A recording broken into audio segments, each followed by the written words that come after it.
দাও দাও দাও দাও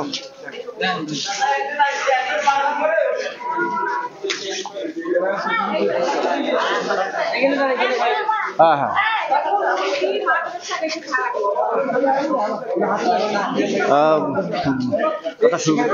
বাংলাদেশ ইসলামী ছাত্র শিবির কলেজ শাখা সাংগঠনিক হাতীবান্ধার পক্ষ থেকে খাদ্য বিতরণ করছেন, খাদ্য সামগ্রী বিতরণ করছে হাতীবান্ধা রেল স্টেশনের যে প্ল্যাটফর্মে যারা গরিব অসহায় মানুষ থাকে তাদের মাঝেই মূলত খাদ্য সামগ্রী বিতরণ করছেন। মূলত ইফতারের পরেই যে খাবার প্রয়োজন মানুষের, সেই গরিব অসহায় মানুষের মাঝে যে খাবার, সেই খাবার বিতরণ করছেন হাতীবান্ধা ইসলামী ছাত্র শিবির, হাতীবান্ধা আলিমুদ্দিন কলেজ সাংগঠনিক যে হাতীবান্ধার শাখা যে আছে সেই শাখার পক্ষ থেকেই মূলত এই খাদ্য সামগ্রী বিতরণ করা হচ্ছে। আমরা যদি একটু দেখাই যে লালমনিরহাটের হাতীবান্ধা উপজেলার হাতীবান্ধা আলিমুদ্দিন সরকারি ডিগ্রি কলেজ সাংগঠনিক শাখা যে আছে সেই সাংগঠনিক কলেজ শাখা ছাত্র শিবিরের পক্ষ থেকে হাতীবান্ধা রেল স্টেশনের প্ল্যাটফর্মে যারা অসহায় গরিব দরিদ্র মানুষ থাকে ইফতারের পরে মূলত যারা খাদ্য সামগ্রী বিতরণ করে তাদের মাঝেই মূলত খাদ্য সামগ্রী বিতরণ করছেন কলেজ শাখার ইসলামী ছাত্র শিবিরের পক্ষ থেকে।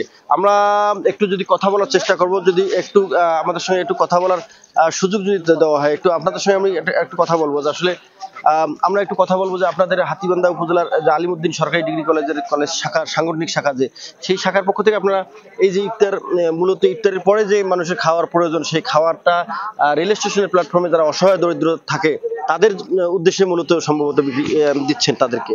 তো আমরা একটু আপনাদের সঙ্গে জানতে চাইবো যে আসলে এই উদ্যোগগুলো আসলে কেন নিচ্ছেন এবং এইভাবে কি আপনাদের চলমান থাকবে কিনা একটু যদি বলেন।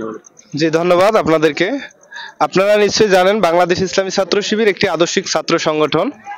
বাংলাদেশ ইসলামী ছাত্র শিবিরের লক্ষ্য উদ্দেশ্য হচ্ছে আল্লাহ প্রদত্ত রাসূল সাল্লাল্লাহু আলাইহি ওয়াসাল্লাম প্রদর্শিত বিধান অনুযায়ী মানুষের সার্বিক জীবনের পুনর্বিন্যাস সাধন করে আল্লাহর সন্তুষ্টি অর্জন।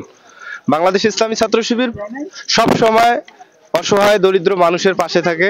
অতীতেও আপনারা দেখেছেন, এই ধারা আমাদের অব্যাহত আছে, ভবিষ্যতে ইনশাল্লাহ যে কোনো অসহায় দরিদ্রের পাশে ইসলামী ছাত্র শিবির সর্বপ্রথম থাকবে ইনশাল্লাহ। আচ্ছা, আপনাদেরকে এই যে খাদ্য সামগ্রী বিতরণ করছেন, পাশাপাশি আমরা দেখেছি যে আজকে কলেজ শাখা সমিতি ইফতার অনুষ্ঠানও হয়েছে, আপনাদের এই সহযোগিতা কারা করতেছে?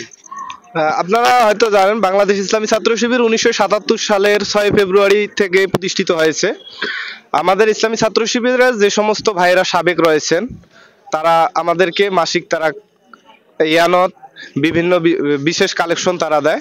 আমরা মূলত আমাদের যে সমস্ত সাবেক দায়িত্বশীল ভাইরা আছে, আমাদের সাবেক যে সমস্ত দায়িত্বশীল নেতাকর্মী রয়েছে সে সমস্ত ভাইদের অর্থায়নে আমরা প্রোগ্রামগুলো করে থাকি। জি, ধন্যবাদ। আমি কথা বলেছি যে লালমনিরহাটের হাতীবান্ধা উপজেলার যে কলেজ শাখার সাংগঠনিক শাখা ইসলামী ছাত্র শিবিরের, সেই ইসলামী ছাত্র শিবিরের কলেজ শাখার সাংগঠনিক শাখার সঙ্গে কথা বলেছি। তারা যেটা জানিয়েছে যে বাংলাদেশ ইসলামী ছাত্র শিবিরের পক্ষ থেকে এই যে অসহায় দরিদ্র মানুষের মাঝে খাদ্য সামগ্রী বিতরণ করা হচ্ছে এটি চলমান থাকবে এবং ইসলামী চিন্তা চেতনার থেকেই মূলত এই কাজগুলো করা হবে। ভবিষ্যতে ইসলামী নীতিতে যদি দেশ পরিচালনা হয় তাহলে এভাবে গরিব মানুষের পাশে থাকবে তারা। পাশাপাশি যদি আমরা আরেকটু বিস্তারিত বলি যে বাংলাদেশের অসহায় মানুষের পাশে শুধু ইসলামী ছাত্র শিবির না, অন্যান্য রাজনৈতিক সংগঠনের নেতৃবৃন্দ থাকবেন এবং অসহায় মানুষের পাশে দাঁড়িয়ে অসহায় মানুষের দুঃখ কষ্টকে ভাগাভাগি করে নেবেন, এমনটাই চিন্তা চেতনা থেকে মূলত আজকের হাতীবান্ধা আলিমুদ্দিন সরকারি ইসলামী ছাত্র শিবিরের সাংগঠনিক শাখা যে সেই সাংগঠনিক শাখা থেকে আজকের এই খাদ্য সামগ্রী বিতরণ করা হচ্ছে। হাতীবান্ধা থেকে M A Rahim, news channel 24, Lalmonirhat.